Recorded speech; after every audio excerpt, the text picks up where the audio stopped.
Brookfield man is relieved after months of issues with online banking. Lloyd Chaser says 3 of his bank accounts were hacked, and he struggled to reach a resolution with Wells Fargo specifically. I sat down with Chaser and spoke to the bank, who says his situation is unique and complicated. I also spoke to a cybersecurity expert who explained why. I've gone through all these changes of changing usernames, passwords multiple times, and I'm not a techie.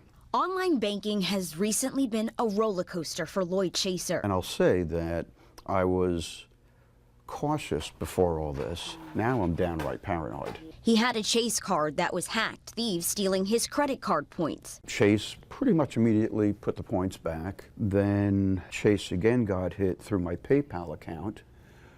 Somebody got $176 or $179 without my consent. I have a PayPal account, or did. Got that money back pretty quickly. Another account with the Virginia Credit Union was also targeted, to the tune of nearly $16,000. I called Virginia Credit Union. They looked at it. Somebody opened up a checking account in my name at Virginia Credit Union. That money I got back. But for 3 months, he's been trying to get Wells Fargo to hear him out. June 20th, I believe, looked at my Wells Fargo bill pay account, and I'm going down the list of my bill pay, and I see a Capital One credit card for $1,990. A Capital One credit card was added to Chaser's Wells Fargo account, his money being used to make a payment on the balance of the Capital One card. I don't have a Capital One credit card, never did, but it was too late. So I called Wells Fargo immediately. Wells Fargo, looking into the situation, turned into multiple denial letters saying it can't give Chaser $1,900 back. The bank says its research shows the transaction was made through a secure online banking session by Chaser or someone who had his authority. I am not a Capital One customer. I can kind of see how they would think that, you know, if I had a son or a daughter or somebody, and they're like, Dad or whomever, you know, can you make a payment for me? I don't have any kids. There's nobody that I did that for. But they continue to insist, basically, that I'm lying.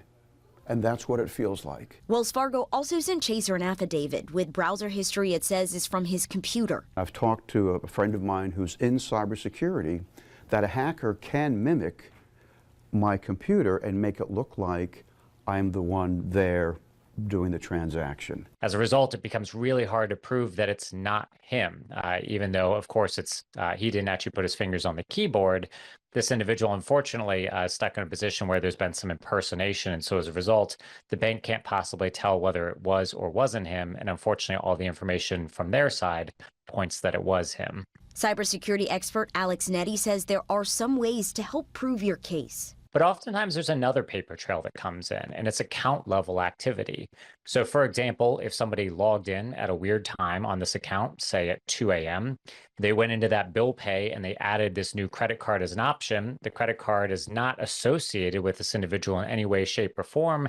That might be enough to overturn and create that dispute and make it successful. In late September, Chaser finally got the phone call he'd been hoping for. Wells Fargo agreed to credit the $1,900 back. He says a representative shared the bank's decision came after contacting Capital One and learning Chaser's name is not associated with the account that was linked to his bill pay. Chaser hopes his situation will help someone else in the future. And in a statement to the On Your Side investigators, Wells Fargo said this was not a typical situation.